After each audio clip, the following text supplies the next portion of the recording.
Hey YouTube.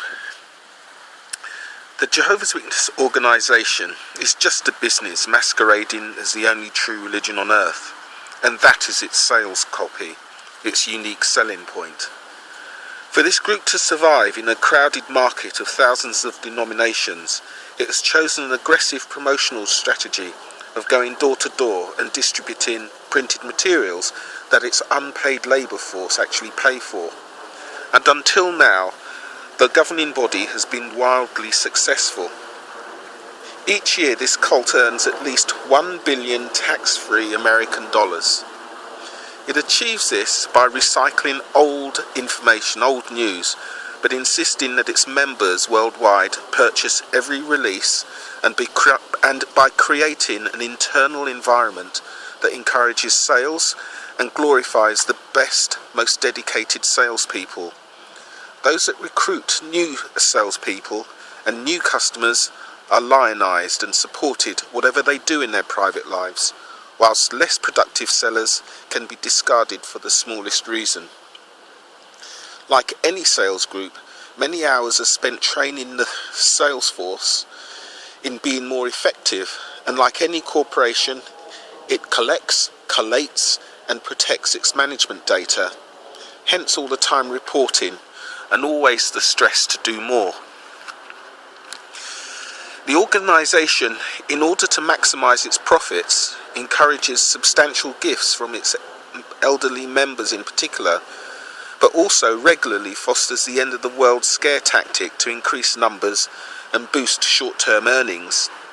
I wouldn't be shocked to find an expensive JW project that coincided with each scare.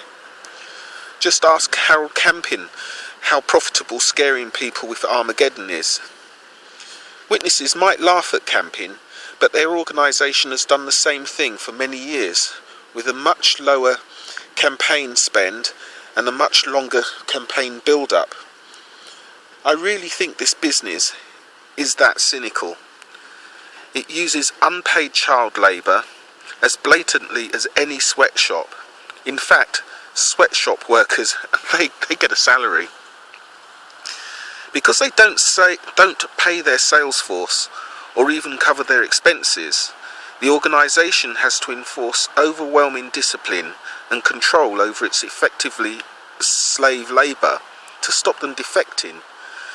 And to this end, it uses the Bible to demand blind obedience to itself and claim the status it needs to force us to work.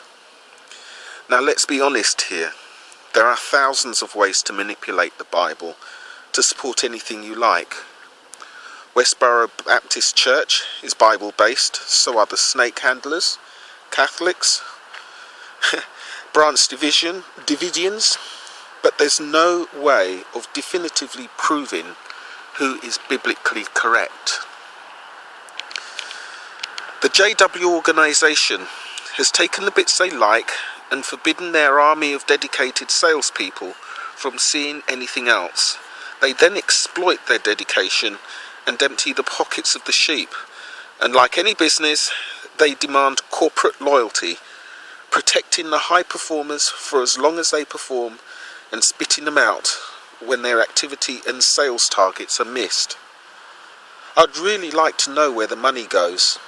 The overheads there are minimal and income sources substantial, but this cult does have several major weaknesses that will one day bring it down.